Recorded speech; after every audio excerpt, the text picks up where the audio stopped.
Hey, everybody. Mark and I have over 20 years of experience as therapists and as addicts in long-term successful recovery. We know better than anyone what works and what doesn't to break out of porn and sex addiction, heal betrayal trauma, and reclaim your relationship. And we've poured all of our personal and professional recovery and healing experience into a first-of-its-kind program for addicts, spouses, and couples. We call it Dare to Connect. At least 4 times every week, we engage with you in real time, in the trenches, giving you the knowledge and the tools to take back your life and relationship. Whatever else you've done on your journey for healing and recovery, you've never done anything like this. Mark and I, we've made all the mistakes, so you don't have to. Don't reinvent the wheel. We all know tomorrow never comes. Look, don't wait one more day to change. Claim your free 2-week trial today at daretoconnectnow.com.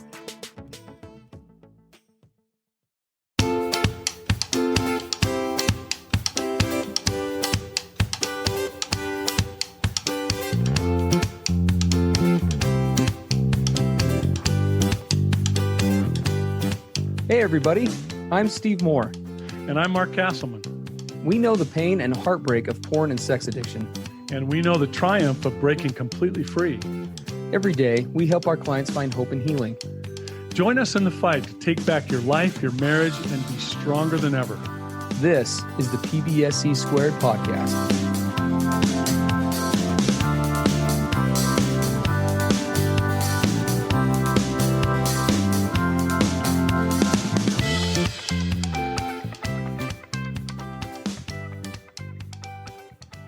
Hey everybody, Mark and Steve on the PBSE podcast. It is episode 241. Yeah. We are going to be very careful to read this submission word for word. Yes, we are.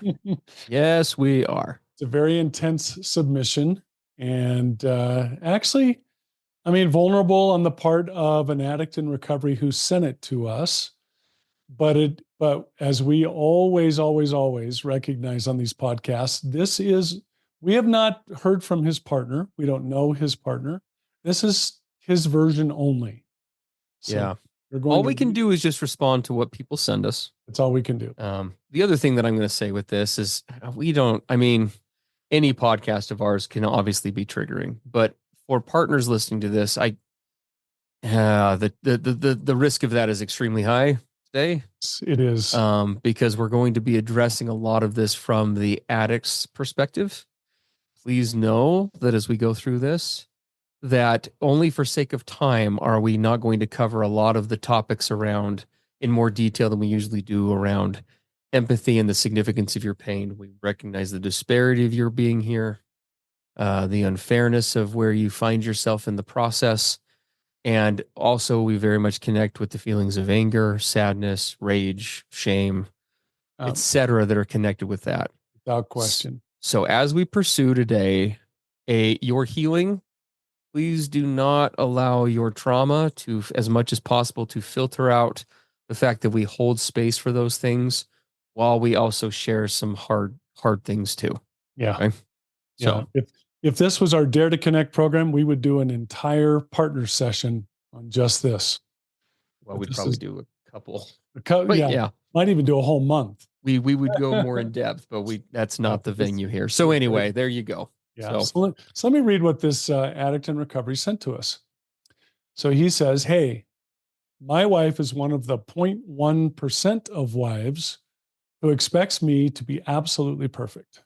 So what he's referencing before Mark goes on is we talk about oftentimes on here, I think it's me, I'll throw myself under the bus, who usually says, for 99% of partners, they aren't looking for perfection, right? They are looking for progress. They're looking for solid change. They're looking for follow through. They're looking for accountability and transparency and all the things that we're looking for. Okay. Very rarely do we say that anyone's looking for perfection. This gentleman is claiming that he is in fact married to the 0.01%. Okay. That's what he's claiming. There you go. So we're not claiming that, he's claiming it. Yes. And so he says, I don't know what to do. I've been focusing on being serene. I'm learning from every mistake I make. I'm 16-ish months sober, and I'm in full recovery. Though through immense struggles with honesty, I'm to the point where I'm able to share my thoughts and dreams, not just my actions. When we go out, I can keep her boundary and tell her literally every woman I see, followed by, quote, "You are the only woman I desire," close quote. Each step of the way, I'm reminded by her how I'm a screw up, that the score will never be even because I betrayed her. I took away her dreams, and because I'm an addict, I will never be the man she wants, ever. That she is staying with me solely because she doesn't want to miss time with our young son, whom we both love. She says I trapped her and she can't leave, and that she plans to stay until our son turns 18. Then she will leave and find a better man and have a new family. That her life is on pause until then. That I deserve to burn in hell for what I've done. Then he says, I validate her pain. I do make mistakes, and I objectify her every so often and imply that I do find her, quote, sexy. And I recognize my reasons of how my head got there, and I work on these defects. I'm able to work through my shame in these moments and stay present with her in her pain. I am just at a loss of how to support her further.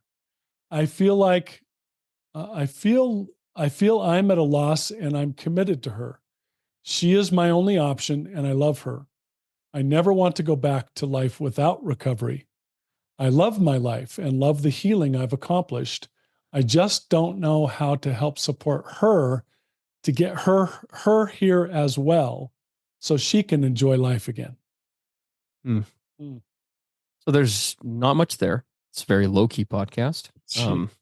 Very low-key submission. Very simple answer. We'll and we want to reiterate and make very clear. We know there's a lot of intense, very final sounding declarations in this that he sent us, right? Correct. Only wants this. She never does that. Right. We realize that that there's a lot of emotion in what he's saying. And again, we're not vouching for the accuracy of it or that he in any way has shared her true position. That's just what he sent us. Correct.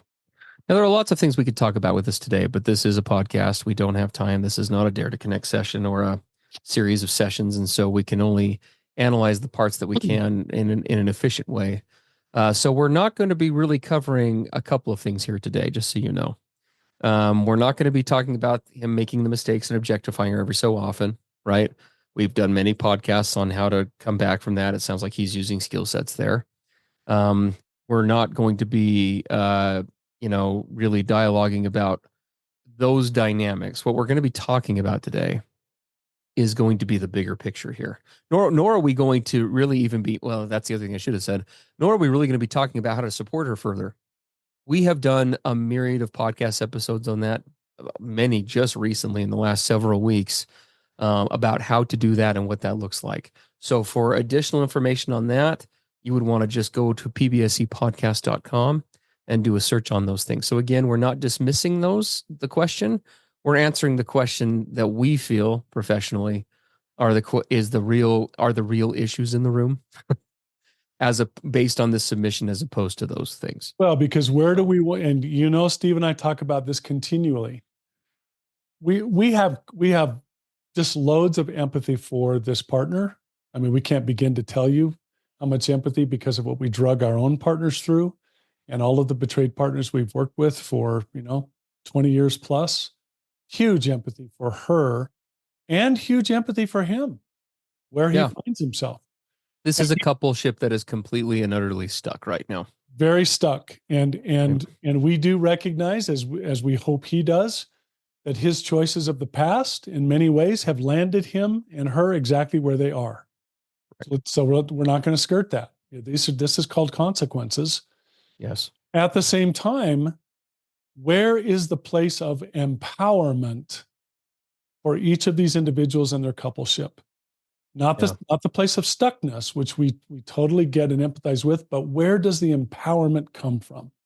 That's where we want to lead and guide them into. Where are you empowered? Yeah. I mean, being really candid, that just to be frank with you, there are many podcasts and many recovery organizations out there that really place what we would consider to be an way beyond even an overemphasis, almost an exclusive emphasis on the pain and justice side of this process. And as addicts in recovery, we recognize that those are huge components and necessary catalysts for long-term healing. They But are. that is the beginning of the journey, not the end. And Right. and here on PBSE, here in our Dare to Connect program, we do not frankly take the popular road of just catering to the trauma. We talk about the journey of how do we fix this and how do we find happiness again. Okay. And Well, that's where we're going to be going today. and having said that, let's say something up front, Steve. You brought this up as before you and I started. There is no timetable or No. checklist for this partner, right? What she's feeling, what she's going through is absolutely legitimate. We basically give credence to her anger, even to the finality of her statements, right? We're never going to be reconciled. This is never going to go anywhere. We absolutely relate to those declarations. They are a part of betrayal and abuse and healing. It's all part of it. For sure. Now, whether she wants to remain there is a big question we're going to talk about today. And something that you and I talked about, Steve, at length is what is really authentic for her. Yes. Is what she's described was what he's describing about her, the early stages of betrayal and where she finds herself, or is what he's saying that she feels really what she's determined is genuine and rock solid, authentic going forward from now on. We don't know the answer to that right now. Well, and that's going to be a big part of where we go forward here, right? Because that perspective is really critical. Yeah. I think every partner listening to this can at least in a place of anger relate to what is being described here. You No trap question. me, stay until our kids are 18. I'm out of here, finding a new guy, and I'm done with you. There probably isn't a partner listening who has not felt that, very understandably so, more than once. But the question becomes, is that a pain point or a place of pain? Is that a step on the journey of moving towards a place of something better? Or is that truly where she has authentically landed and this is now the course going forward? And we're going to get into that in just a very minute. good questions, right? So, and the other side that we do, and you said, Steve, we've had so many podcasts on this. Is he truly practicing leading out, leaning into her pain? The art of empathy. Is he being proactive? Is he making amends? Is he truly making deposits to the trust account to try to rebuild it? We don't know if all of that or any of that is really happening. He says he's in full recovery.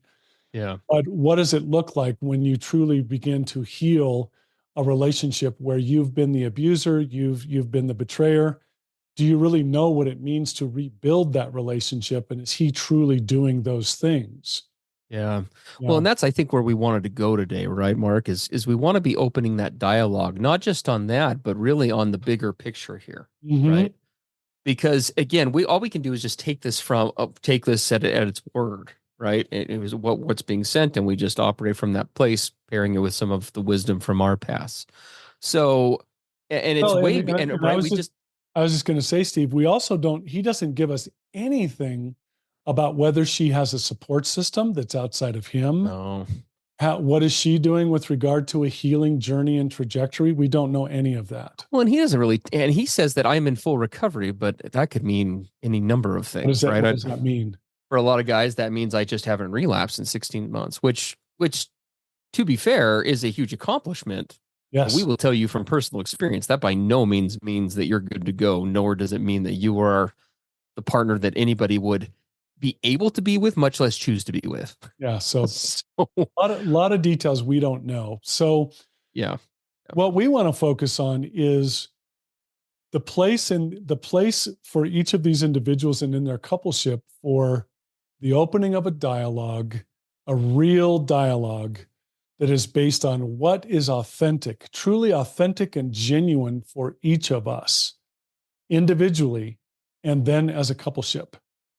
right? Has each person done their true individual work to truly determine what is actually authentic for them? What is their authentic voice, right? What is their vision going forward? Have they truly explored that?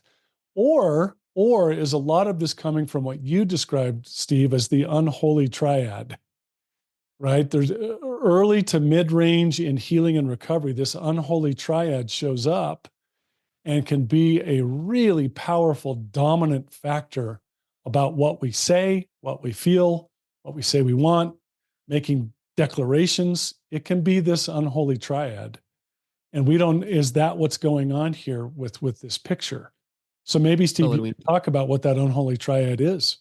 well, it just is. It really touches on 3 points, right? That really, I think you can root any relationship cause that we deal with to some degree are tied to some degree to one of these: pride, shame, and trauma, right? Yeah, Now, pride, those three shame, show trauma. up in all sorts of ways in a relationship. And again, we're not going to go into all of those today because we cover them at length on other podcasts, but they do show up in relationships that are in early repair. They show up in advanced repair, right? They do. Anyone, for example, who has an ego is subject to this pride piece or to the shame piece, right? And every person, not just addicts, all of us have shame points. All of us have points where our pride can be tread on, right? And so this pride, shame, and trauma dynamic is something that I would say any coupleship, right? In the recovery process, out of the recovery process, nothing to do with addiction. These are things that we always need to keep an eye on. And this can show up in all sorts of ways, right? I mean, the example I've used here on the podcast, but we will oftentimes say when we become sufficiently triggered in our defenses or by our trauma or all of the above, right? Pride, shame, and trauma, our past experiences, what have you. It's very easy for our one or more of those voices to override the authentic voice. Yes. So, case in point, the worst thing I ever said to Brittany, hands down, that I consider to be the worst from an emotional standpoint was after a particularly bad fight. Uh, I had said some horrible, awful, very hurtful things. We'd had an awful conversation. She came back into the room afterwards, tears in her eyes, and for some reason chose to try to be vulnerable with me again, even after all the horrible things that I'd said. And I just cut her off and I looked at her with just a straight face as she's sobbing and just said, I'm never going to change. This is how it is. And if you don't like it, there's the door. Mhm. And I just sat there stone cold, stone faced. And would you And say she, of that course, was, burst into even more tears and she just ran out of the room. yeah. Were you being authentic in that moment? No, because that's what I need to talk about, right? Afterwards, after she actually left, and 5 minutes after she left, I just started shaking and sobbing because I could not believe that I had said that. I Yeah. just could not believe. And it wasn't authentic at all. It was coming from a place of my old abandonment issues. It was coming from a place of my own shame and past trauma. It was coming from a place of my definitely shame around all the horrible things that I'd done and wanting to pull back and isolate. And so what was I doing? I was doubling down on all of my old ego defense mechanisms. Mm-hmm. Right.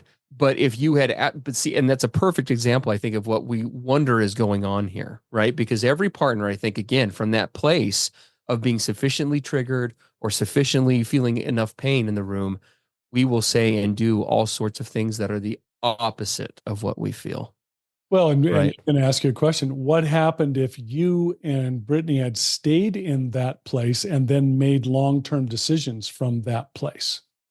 She would have divorced me, and she should have. Yeah. Because and it wouldn't be from a mean place, right? If that's her authentic self, and we can talk about this a little bit more, wanted something much more in a relationship. She wanted a relationship that was about growth and change and healing and an upward momentum of new ideas, new ways of doing things, right? Which is what I think most people want, to be fair. And Mhm. what was I advocating in that moment? I mean, I said it point blank, black and white. This is who I am. It's not changing. And there's a lot implied in that statement. I'm going to keep being emotionally unavailable. I'm going to keep being emotionally reactive. I'm going to keep having relapses intermittently, and you're just going to need to be okay with it. Yeah. And that now again, that wasn't authentic at all. But if that were labeled as authentic, our marriage would have ended that day. Absolutely. and should Right. have, because what she was wanting, again, it's not about me being bad. This is the term that everybody needs to hear on today's podcast: incompatibility. Right. If I had chosen to live that way, now again, I wouldn't recommend that, but if that was truly my authentic self coming out, my authentic self and what I just described to you about my wife's, those are completely 100% non-compatible Not with one another. compatible. Right. So this is what we don't know about this coupleship. Yeah. Have they really done the initial and ongoing work to determine true authenticity? Yes. How much of it is based on, the trauma, the betrayal, the abuse, the addiction, all of that? Are they caught in that, or do they really know, here's who I am, here's what I need and want, and I'm in my true self, saying and asking for and making these declarations? Has that happened? Yeah. That they can sit down as a couple and say, here's my individual vision for me and us going forward. And he can say, and here's my individual vision for me and us going forward. And then with that totally authentic individual version, can they go now and ask, are those now compatible? Yeah. I'm really doubting that work's happened here. Well, and I like what you're saying, Mark. And the thing I'll give one quick example. Figuring this out is really complicated, and you may need to involve a professional in it. We do a lot of this work on Dare to Connect, but even individual therapy is a good place for this kind of thing, and we definitely would not dissuade you from that. Like, if I was to give you the insight into what was going on for me, when I said this is how it is and I'm not going to change, what was coming out? My pride was sharing a message of what? I am who I am, and I'm good with it. Why aren't you? What's wrong with you? But what was really going on inside, I can tell you.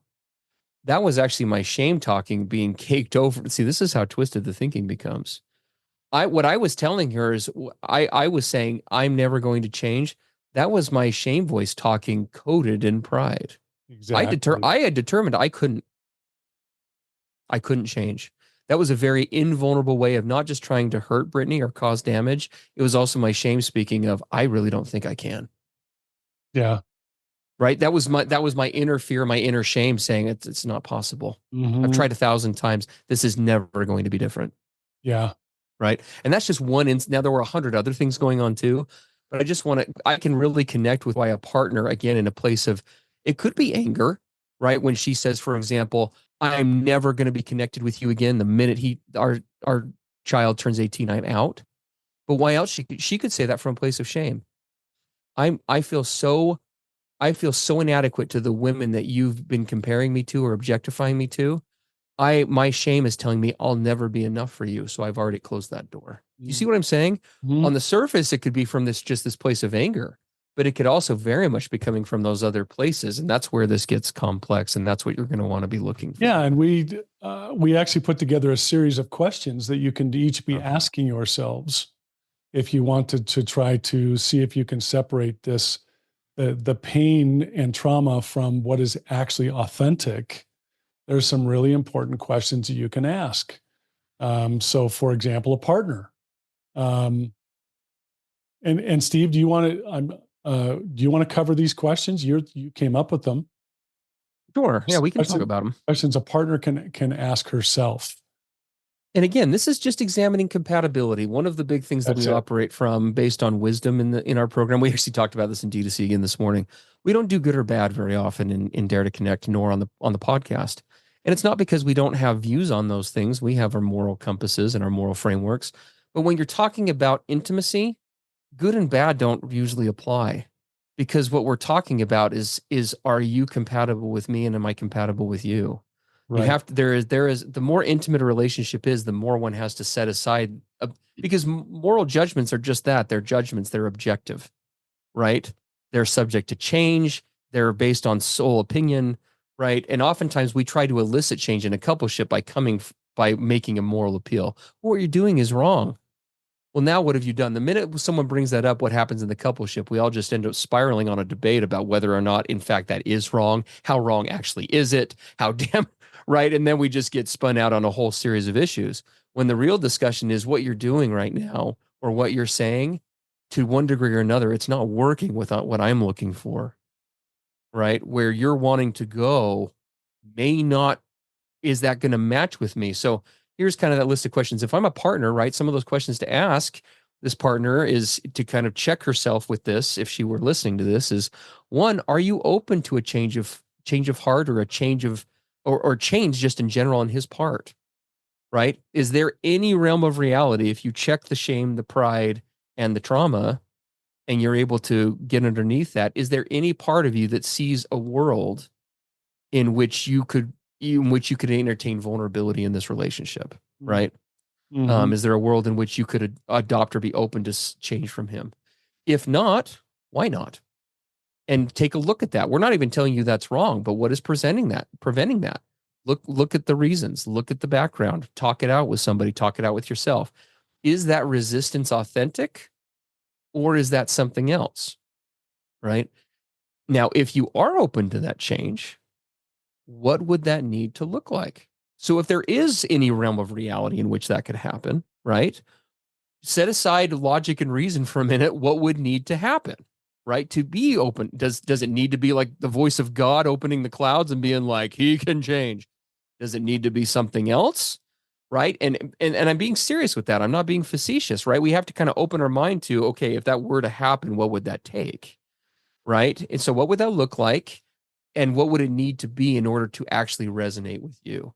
In Yeah. other words, what we're asking here is there anything that he can be authentically doing to forward that journey for you, or not? Or not. Yeah. Right. And Because maybe you can, maybe you can't. Steve and I have both worked with partners where the betrayal, the abuse, the damage, it was so intense and so immense that some partners come to the authentic place where they say, you've broken me. There's too much damage. There's no way to come back from it. And I am determining, after doing all my work and working on my healing, that the authentic space for me is, I don't have a place for you to change, or for us to be compatible going forward. Or, and this we also hear a lot too, is that it's not that that's impossible, but the emotional investment on my part, I have deemed inauthentic. It's too high of a cost What it will for me take to reinvest, Yeah, right? what it will That would take. be the Yeah, other side. that would be the other side. And that's not right or wrong. That just is. No, it's just is. See, do you see why it's so important to get away from, again, the moral judgment? It's not about, well, that's fair or not fair, or right or wrong. We're just looking at what is possible versus what isn't, Yeah. right? Because that's really where the rubber meets the road. Yeah, exactly. Now, if he is unwilling, again, we're finishing up these partner questions, right? If he is unwilling or unable to authentically make those changes, if that is the case, and so you guys dialogue, you say, this is what I would need. He takes a look at that and says, you know what? I just don't think that I can, right? If he's unwilling or unable to make that, then what is your next right thing? Right. Right. Yeah. And we pull that from, it's a quote from 12 step, but it's right. What's the next right step then? Yeah. Is there any more room for dialogue between the two of us, or is it going to require an inauthentic compromise to make this work? Exactly. Because if it is, then that's when we actually talk about, okay, so now where does that leave us, right? Do we just have a marriage, just a co-parenting relationship devoid of intimacy? And like, that's where we now dialogue and go there. Yeah. Right. Now, this next set of questions is for the addict in recovery. Correct. And I will tell you, as a guy who has been on the addict, betrayer, abuser end of things, and coming into recovery, there was quite a period of time where I did not believe that I had the right to ask any of these questions. And I'm glad you're bringing that up, because that is something that needs to be talked about. Yeah. Right. Absolutely. I had no rights whatsoever. And we can understand why a partner would come from that position. Look, or an addict might come from that position. Either one. Either the Right? the addict saying, buddy, the choices you made and what you did, you don't have any rights. Yeah. And I know, and that's very legitimate early on. But let me tell you why that will not take either of you in a direction that you really want to go. The last thing that we want is an addict in recovery who is completely and utterly disempowered. An addict without rights, an addict without a vision, an addict without knowing who his authentic self is and what he wants going forward, is somebody that does not have the personal empowerment to turn his life around. Right. Yeah. he needs to begin to get in touch with what these things are. So what are the, and again, that's not a moral judgment. We have to be very careful with that, because morally, from a sense of justice and what's fair, one could say, yeah, he has no rights because that's not fair based on what he's done.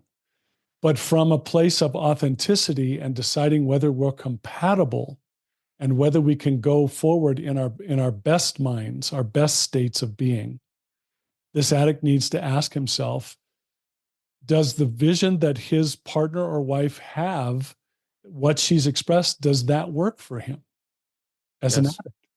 Is that compatible with him? Is it compatible with the life and the vision that he wants to choose going forward for himself? Right? These are hard questions to come to. And they're very hard questions. Shame resilience work as an addict to even start to get in touch with, who am I? What do I want going forward? Do I deserve to even want something going forward? Right? Yeah. And if he does his shame resilience work, he's doing his recovery work, he's getting into a place where he has a voice, right? A reasonable, healthy voice.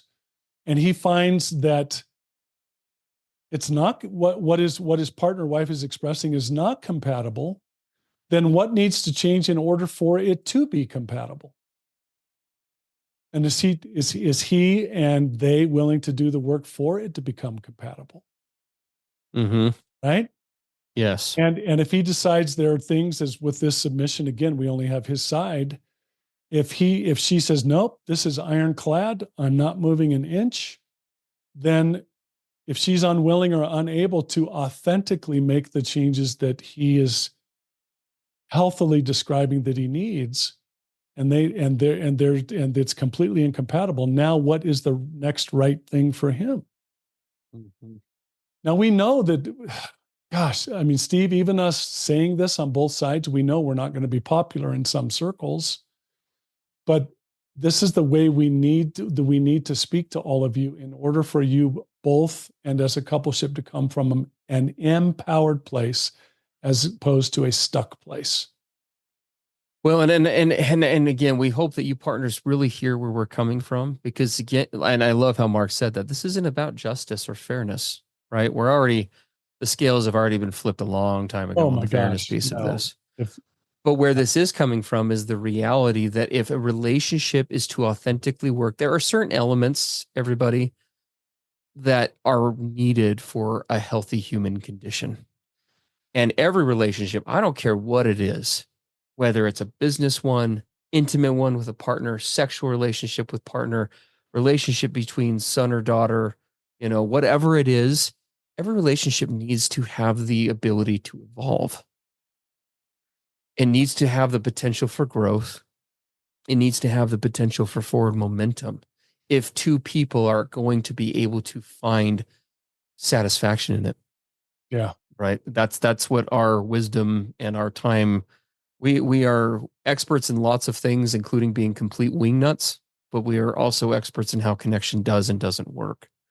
And any relationship that is pigeonholed into a place of no growth, I have never seen anyone be able to authentically say, I'm happy here. Well, because I was not just feeling it in my heart for this addict, but I thought, if this partner truly has resigned herself to a miserable, completely incompatible relationship that she's going to force herself to stay in for the next 18 years, living hell. Yes. There's not a partner on the planet that I would want that for ever. Right? Yeah, absolutely. Yeah. Oh, for sure. So it's one of those things, guys. We really do. We just want to see you all move forward, right? And we understand that there, for partners, one of those big barriers is working through it. One of the tremendous issues with this is learning how to process the lack of fairness and the emotional disparity between the two. Because it isn't. Yeah. No, it's not. It isn't fair. But one of the mistakes that we will tell you in the most loving way possible is that many partners find themselves trapped by being so overwhelmed by their own pain and trauma that there's no room left for the growth or evolution either of the addict partner or of the relationship as a whole. And it causes partners to get stuck. And we know that there are organizations out there that will say, focus nothing but on the trauma and on the injustice and the whatever. We're not those guys. Yeah. Because we just don't cater to that popular message. It may be popular, but it's not the full message. We want so much more for you than to find justice. We want you to find healing. We want you to find growth. We want you to find a path forward. Yeah, we right? want you to find fulfillment and intimacy and right. We want you to find your voice. We want you to find your worth. We want you to find all of that. Correct. Yeah. Correct. So those are the big questions, right? And then we open up the dialogue and we keep that dialogue open, right? Until such time as we come to a path forward. And as long as we continue to remain in the relationship to one degree or another, that dialogue doesn't ever stop. Yeah. Right. That's because relationships can and should continue to evolve. And right? and you may find that you're not in a place, for example, as a partner, you're not in a place to really talk about this authenticity and collaboration right now. Correct. Maybe there are some key things that need to be happening before you can even get there. That's okay. Yep. Step it back and focus on that. What needs to happen before this even occurs? Yeah. It's okay. Yeah, it's because all right. then you use the exact same set of questions. What would need to happen? Is that realistic? Is he authentically able to comply with that? Right? Do you see how this goes? Yeah. Right? We just walk it back one more step until we get to where we need to and we start there. Yeah. Yeah. I love that. Hey, thanks So- for being with us. Thanks for being with us in such a really hard topic. Yes, absolutely. We hope our authenticity has come through.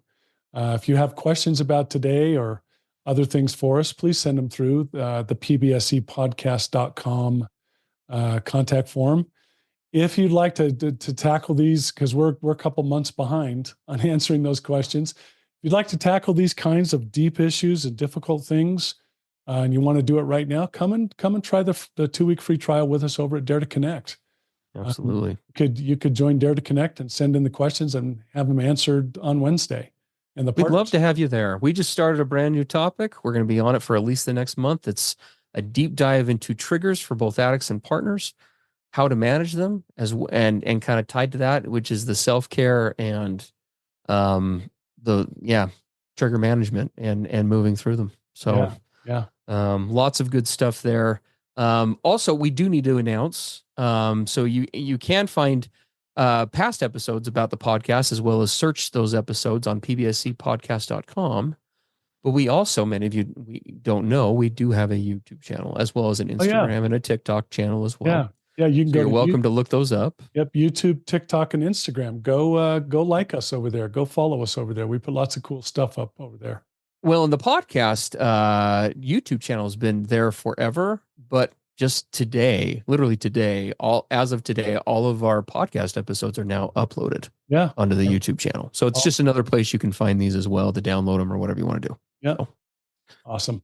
Okay. Everybody, hey, good to be with you. And we will look to pick things up on our next episode with PBSE. Awesome. Have a great day, guys.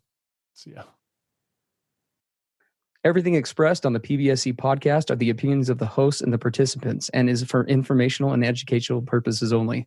This podcast should not be considered mental health therapy or as a substitute thereof. It is strongly recommended that you seek out the clinical guidance of an individual qualified mental health professional. If you're experiencing thoughts of suicide, self-harm, or a desire to harm others, please dial 911 or go to your nearest emergency room.